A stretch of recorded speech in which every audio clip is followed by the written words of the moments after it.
बात इतिहास की है तो सवाल, आपको महाराणा प्रताप पे गर्व है? महाराणा सांगा पर गर्व है? जौहर प्रताप पर गर्व है? जौहर और शाका दोनों पे गर्व है। साका और जौहर क्या होते हैं?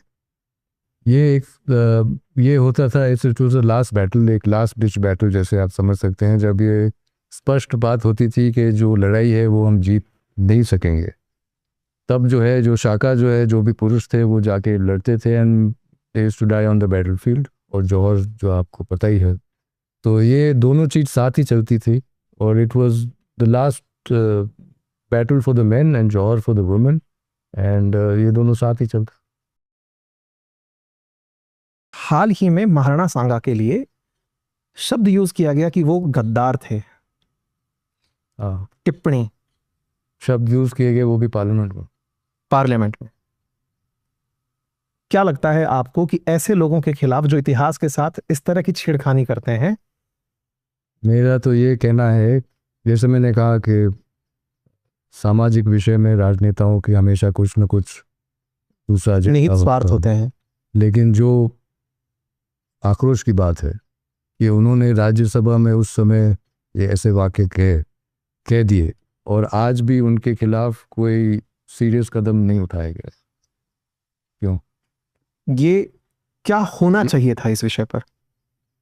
ये जो पार्लियामेंट के रूल्स हैं, जितने भी कायदे हैं पार्लियामेंट के, उनके जो भी स्ट्रिक्ट कायदे हैं against members who have said something like this, उन प्रक्रियाओं के तहत कुछ न कुछ कदम तो उठाने चाहिए।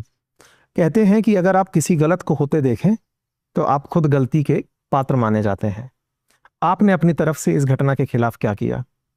मैंने काफ़ी इंटरव्यूज़ दिए हैं और जो माननीय साहब है उन्होंने लोकसभा में भी ये बात उठाई है कि ये कैसे हुआ और किसके खिलाफ क्यों कुछ नहीं हो रहा है। तो जहाँ तक कह सकते हैं, it's a matter related to जैसे हिस्ट्री का record, my it is in my, I can only voice my opinion. मैं कह सकता हूँ, सबको कह सकता हूँ कि ये करना चाहिए। क्या आपको नहीं लगता कि मूवमेंट उठना चाहिए था इस विषय के खिलाफ? क्योंकि अल्टीमेटली जब हमारी वॉइसेस कमजोर रह जाती हैं तो लगने लगता है, क्योंकि डेमोक्रेसी में वॉइस मैटर करती है, ऐसे में क्या हमारी दबी आवाजें उनको ये बोलने के लिए और ताकत देती हैं? अगेन वो क्वेश्चन ऑफ लीडरशिप। अगर आप कुछ गलत सुनोगे, आपको कुछ कदम लेना है। ये नहीं होता है कि अगर आप 10 लोग ही कहेंगे तभी आप कदम उठाएंगे। वो सरासर उन्होंने गलत काम किया है, गलत वाक्य किए हैं, तो उनके खिलाफ आपने कदम क्यों नहीं उठाया? तो निश्चित ही ये आज आपकी ही पार्टी की संसद में बहुमत है। ऐसे में इस चीज को लेकर कोई संसदीय कार्रवाई भी नहीं हुई।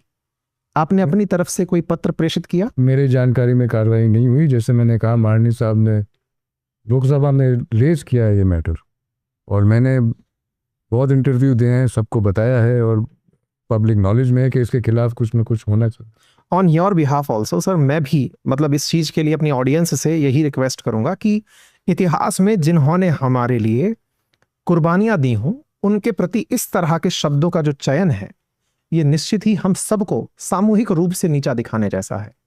और जो भी हमारे रिप्रेजेंटेटिव्स हैं राजनीतिक, उनकी चाहे जितनी भी मर्यादाएं रही हों, फिर भी वो अपनी मर्यादाओं का ख्याल रखें और सुनिश्चित करें कि संसद में जब वो वॉइसेस बने तो देश की एक कंबाइंड वॉइस बने, फ्रैक्शनल वॉइस नहीं।